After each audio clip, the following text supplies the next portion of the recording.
السلام عليكم ورحمة الله تعالى وبركاته. احنا كنتواجدوا في محطة عين السبع، محطة القطار، شارع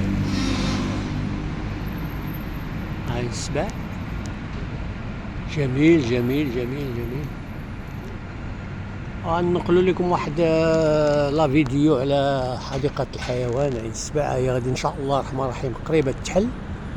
وهنايا راه المناطق هنايا راه كلها مشاو غير التجاره ديال الاغذيه، غير لي ريستورون كثروا في لي ريستورون، الحديقات ولي ريستورون.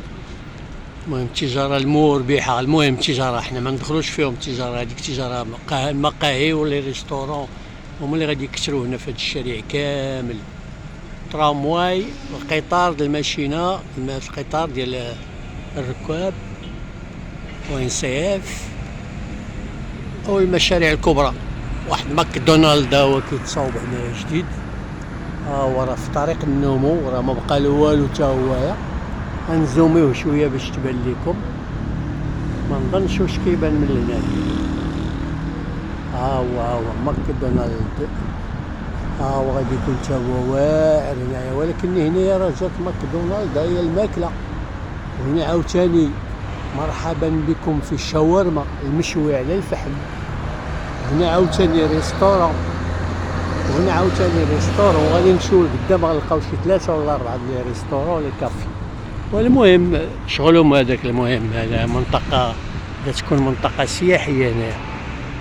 هذه جريدة تبارك الله، راه كنت درت لكم واحد لا فيديو على هذه الجريدة.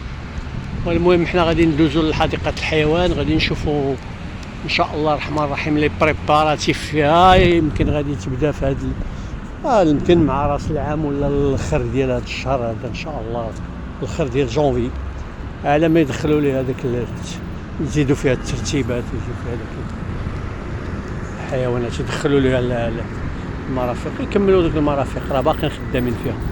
والمهم انا غادي نتجه بكم جهه الحديقه ديريكتوم.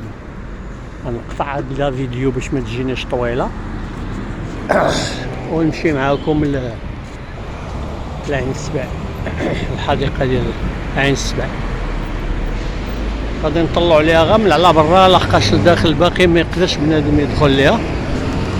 حنا غادي نطلعوا غير من الداخل، غير من على برا، باش تشوفوا غير داك الاعدادات الاخيره، زعما داكشي اللي داروا للاخر. هما المقاهي هنايا كاين واحد 20 ولا 25 مقهى كلها ريستورون كافي. والمهم هذا الشارع غزال تبارك الله، جرادي تبارك الله، كلشي نقي، كلشي مزيان، كلشي مصلوح. وانا غادي نمشي بكم ان شاء الله للجرده ديال ديك العين السبع، حديقه الحيوان، ندير لكم واحد لا فيديو مزيانه ان شاء الله. الى اللقاء.